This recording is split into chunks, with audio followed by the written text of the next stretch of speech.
श्री कृष्णा दोस्तों, आज की इस वीडियो में मैं आपको ऋषि पंचमी की कथा सुनाऊंगी। तो चलिए दोस्तों, वीडियो की शुरुआत करते हैं और सुनते हैं ऋषि पंचमी की कथा। एक बार धर्मराज युधिष्ठिर ने भगवान श्री कृष्ण से कहा कि हे प्रभु, कृपा कर आज मुझे उस व्रत को विधि सहित बताइए जिसके करने से नारी जात अनेकों पापों से मुक्त होकर अनेकों यज्ञों को पुण्य फल प्राप्त कर अंत में भगवान विष्णु आदि देवों के लोक में निवास करती हैं। मुझे इस कथा के विषय में विस्तार से समझाइए। तब भगवान श्री कृष्ण बोले कि हे धर्मराज, भद्रपद शुक्ल पक्ष की पंचमी को व्रत को ऋषि पंचमी व्रत कहते हैं। इस व्रत के करने से स्त्री रत सुलाज दोष से मुक्त होती है, अर्थात रज सुला स्त्री से जाने अनजाने में अनेकों गलतियां हो जाती हैं। उन गलतियों के कारण से नारी को जीवन में अनेकों कष्ट उठाने पड़ते हैं।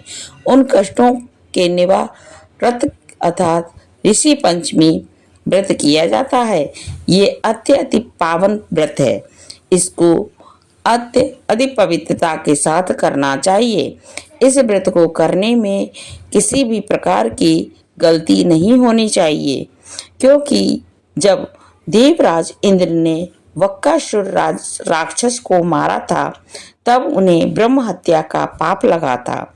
उस समय ब्रह्म हत्या के 4 भाग करके एक भाग स्त्री के रज में, दूसरा नदी के फैन में, तीसरा पर्वतों में, चौथा भाग अग्नि के प्रथम जुला में विसर्जित किया था। इसी से हर वर्ण जाति की नारी रज सुला होने पर पहले दिन चंडकानी, दूसरे दिन ब्रह्मघातिनी, तीसरे दिन धोबिन के समान दोषी मानी जाती है। इससे उन दिनों में किसी भी वस्तु को छूना मना है। छूने से वह वस्तु अपवित्र होकर दूषित होती है। इस ऋषि पंचमी व्रत को करने से वह दोष मुक्त होकर मोक्ष को प्राप्त होती है तथा पवित्र हो जाती है। हे राजन, विदर्भ देश में एक स्वयंजित नामक का अत्यधिक प्रतापी, यशस्वी और न्यायप्रिय राजा था। उसके राज्य में एक सुमित्र नाम का ब्राह्मण था। उसकी पत्नी, जिसका नाम जयश्री था, ऋषि कार्य में अचानक रतसुला धर्म को प्राप्त हो गई और वह असामान्य अनुसार भोजन आदि प्रतीक वस्तुओं को छूती रही। इस प्रकार समय पूरा होने पर दोनों ही पति पत्नी की मृत्यु हो गई। मरने के बाद पुनः जन्म में ब्रह्मणी को कुतिया का जन्म मिला तथा ब्राह्मण को बैल का जन्म मिला तथा अपने तप के प्रभाव से दोनों को अपने पूर्व जन्म की पूरी बात का स्मरण था। वह दोनों अपने ही पुत्र के घर पर पले व रहते। एक दिन श्राद्ध में ब्राह्मण पुत्र ने अपने पिता के श्राद्ध तिथि के दिन विधि पूर्वक ब्राह्मण को भोजन कराया तथा अपनी पत्नी को अत्यधिक स्वादिष्ट पकवान बनाने की आज्ञा दी। इधर ब्राह्मण पुत्र वधू ने विधि पकवान भिन्न भिन्न पकवान, खीर आदि बनाई, स्वादिष्ट व्यंजन बनाकर तैयार किए। दुर्भाग्य से उस खीर में एक सांप ने विष उगल दिया। ये दृश्य हर ब्राह्मण जो पत्नी की कुतिया की योनि में थी देख रही थी। उसने सोचा कि यदि ब्राह्मण ये भोजन करेगा तो वह मृत्यु को प्राप्त हो जाएगा। इससे मेरे पुत्र को ब्रह्म हत्या का भारी पाप लगेगा। इस प्रकार से सोचकर अपनी पुत्र वधू की दृष्टि बचाकर उसने कुतिये ने खीर को झूठा कर दिया। तब बहू ने उसी कुतिया को थाली में बांध कर इतना मारा कि उसकी कमर तोड़ दी। तब खीर फेंककर दोबारा खीर बना ली। फिर श्राद्ध कर ब्राह्मण को विधिवत भोजन कराया। रात को कुतिया अपने पूर्व पति बैल को जाकर जो भी दिन में उस पर बीती वह सुना दी। तब वह बैल बोला, हे प्रिय, क्या बात हुई है? किस कारण लाठी मारकर तुम्हारी कमर तोड़ दी? वह सारी कथा मुझे विस्तार से बताओ। तब वह कुतिया ने बैल को समुचित विस्तार बताया कि किस प्रकार तथा किस कारण से उसकी पुत्र वधू ने लाठी मारकर उसकी कमर तोड़ दी थी। वह अपना संपूर्ण समाचार सुनाकर कहने लगी, स्वामी, हमारा इस योनि से कैसे छुटकारा होगा? हमको किस अकर्म के कारण ये सभी दुख भोगने पड़ रहा है? ब्राह्मण का पुत्र वहीं पर छुपा सुन रहा था। उसने दोनों को उनके वहां होने का कुछ भी भाव न था। तब वह बैल बोला, हे प्रिय, तुम्हारे ही गलती एवं पापों को भोगने हेतु आज मुझे बैल होना पड़ रहा है। यह कहकर उसने अपने पूर्व जन्म की वह पुण्य कथा बताई। जब वह ऋतुशुला होने के समय भोजन आदि सभी वस्तुएं छूती रहती थी, उसी पाप के कारण तुमको कुतिये की तथा मुझे बैल की योनि प्राप्त हुई है, जिस पर अभी तुम्हारे स्वभाव में कोई भी परिवर्तन नहीं आया है, क्योंकि तुम्हारी योनि कुतिये की योनि है। फिर कुत्ते का स्वभाव भी वैसा ही होता है। उसी स्वभाव के कारण ही ऊपर इन सब बातों का कोई असर नहीं हो रहा है। देखो, यह मेरा पुत्र है, जिसने आज तुम्हें पूरे दिन मुंह बांधकर हाल में चलाया है। घर पर इसकी पत्नी ने मेरे नाम का ही श्राद्ध किया और मेरे ही नाम से ब्राह्मण भोजन कराया, जबकि प्रातः से मैं निरंतर हल में चल रहा हूँ। अभी तक मुझे खाने को चारे का एक भी तिनका नहीं मिला है। यह सब तुम्हारे ही उस दुष्ट घृत का ही प्रभाव है। उन दोनों की पूरी बात सुन ब्राह्मण पुत्र को घोर कष्ट हुआ। वहां से आकर उस बैल एवं कुतिया दोनों माता पिता को भोजन देकर वह अत्यधिक दुखी होकर वन को चला गया।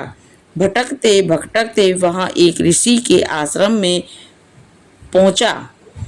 वहां उसने कुछ समय बिताया। एक दिन सुर अवसर जानकर ऋषि से पूछा, हे दयालु, मेरे माता पिता कुतिया तथा बैल की योनि भोग रही हैं। वह इस योनि से किस प्रकार मुक्त हो सकेंगे? कृपा कर मुझे कोई उपाय बता भी, जिससे कि मेरे माता पिता को मोक्ष की प्राप्ति हो। तब ऋषि बोले, पुत्र, तुमको यह सब कैसे ज्ञात हुआ? तब उस ब्राह्मण के पुत्र ने उन ऋषि को वह सारी कथा जो बैल रूप में अपने पिता के द्वारा सुनी थी बताई। यह भी बताया कि इस योनि को भोगने में मेरी माताजी अधिक दोषी हैं। उन्हें पिछले दुष्कर्मों के कारण पिताजी को भी बैल योनि भोगनी पड़ी रही है तथा अब वह दोनों ही मेरे घर पर ही हैं। हे ऋषिवर, कृपा कर कोई ऐसा उपाय बताइए जिससे मेरे माता पिता को यह योनि छूट जाए तथा उनके संपूर्ण दोष नष्ट हो जाएं। ऋषि बोले, पुत्र, तुम धन्य हो। इस संसार में ऐसे पुत्र कम ही हो पाते हैं जो अपने माता पिता के सुख चैन के विषय में सोचते हैं। नहीं तो उन्हें तो अपनी तथा अपनी पत्नी व संतान की ही चिंता रहती है। तुमने अपने माता पिता के मृतव की मुक्ति हेतु सोचकर हमको आह्लादित किया है। हे पुत्र, सुनो, पूर्व जन्म में तुम्हारे माता पिता ऋषि मुनि के निरंतर सेवा में रहा करते थे। तुम्हारी माता जब रजोधर्म से थी तब भी वह ऋषि सेवा कार्य करती रही। उस समय उसके द्वारा छुए जाने वाली प्रत्येक वस्तु दोषी हो गई। इस प्रकार ऋषियों पर भी प्रभाव पड़ा। तब उनको ऋषियों ने गुप्त रूप से श्राप दिया।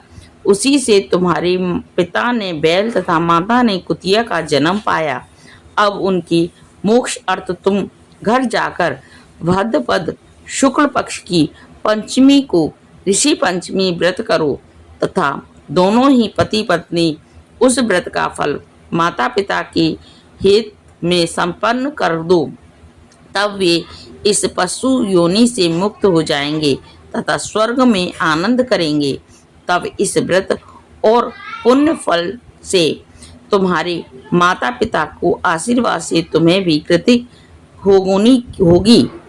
तुम्हारा कार्य भी निष्फल न होगा।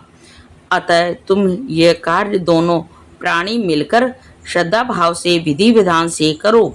उन ऋषि की बातों को सुनकर ब्राह्मण पुत्र अपने घर आया तथा पत्नी को संपूर्ण समाचार बताया।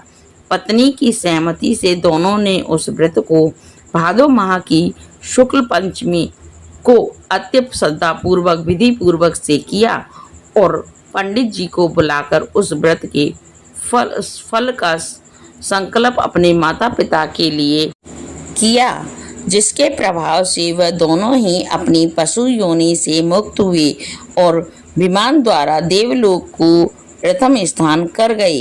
हे राजन, जो नारी इस व्रत को संपूर्ण विधि निर्धन के साथ अत्यधिक श्रद्धा भाव से पालन करती है तथा सप्त ऋषियों का पूजन आदर सहित करती है और भयकार रतसुला दोष से मुक्त होकर धन धान्य पुत्र पौत्र आदि का सुख भोगती है और सौभाग्यवती होकर अमर पद को प्राप्त करती है।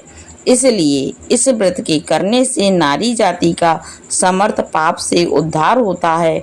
यह विशेषकर नारी के उपयोग का ही व्रत है। पितृ आत्मा दृष्टि हेतु दंपति भी इस व्रत को कर सकते हैं, जो फल अनेकों तीर्थों को करने से प्राप्त होता है। हे युष्टर, इस व्रत का बड़ा ही महान फल मिलता है। तो ये थी ऋषि पंचमी की व्रत की कथा। उम्मीद करती हूँ कथा आपको जरूर अच्छी लगी होगी। अच्छी लगी हो तो वीडियो को लाइक शेयर जरूर कर देना दोस्तों, और कमेंट में जय श्री कृष्णा जरूर लिख देना। ऐसी अगली नई वीडियो के साथ मैं फिर मिलूंगी। जब तक के लिए जय श्री कृष्णा दोस्तों।